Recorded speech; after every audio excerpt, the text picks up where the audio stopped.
నమస్తే, welcome to BRK news. అందరికీ good morning. నిన్న తెలంగాణ తల్లి ఒక ఫోటోనైతే నమూనా రూపకంగా బయటకు వచ్చిన సంగతి మీ అందరికీ తెలిసిందే.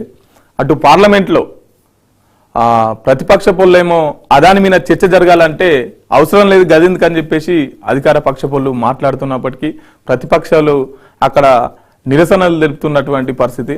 సో ముందుగా మన మార్నింగ్ న్యూస్లోకి వెళ్ళినట్లయితే ముందుగా వెలుగు దినపత్రికను చూసుకుందాం. బెనిఫిట్ షోలు బంద్, మీ షోల కోసం జనం ప్రాణాలు తీస్తారా? మహిళ చనిపోయిన సినిమా హీరో స్పందించరా? పుష్ప 2 టీంపై మంత్రి కోమటిరెడ్డి వెంకటరెడ్డి ఫైర్. ఇక బెనిఫిట్ షోలు బంద్ అని చెప్పేసి ఒక ప్రకటన చేశారు మన సినిమాటోగ్రఫీ మంత్రి కోమటిరెడ్డి వెంకటరెడ్డి గారు.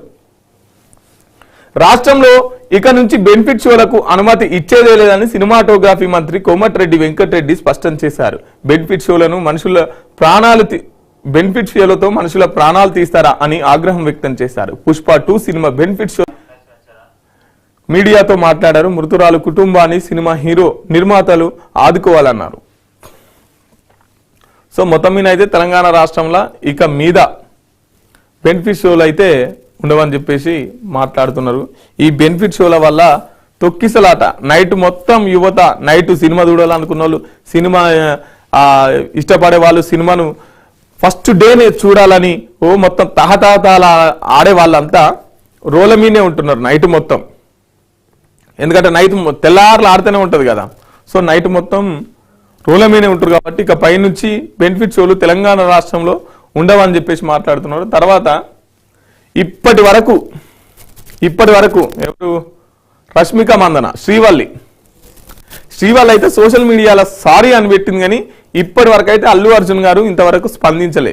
పైగా మీదికెళ్ళి ఇంటి దగ్గర సక్సెస్ అయినందుకు సంబరాలు చేసుకుంటారు బాంబులు కాల్చి.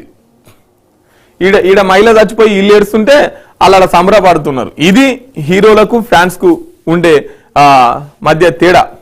దీన్ని చూసి అర్థం చేసుకోవాలి, దీన్ని బట్టి అర్థం చేసుకోవాలి.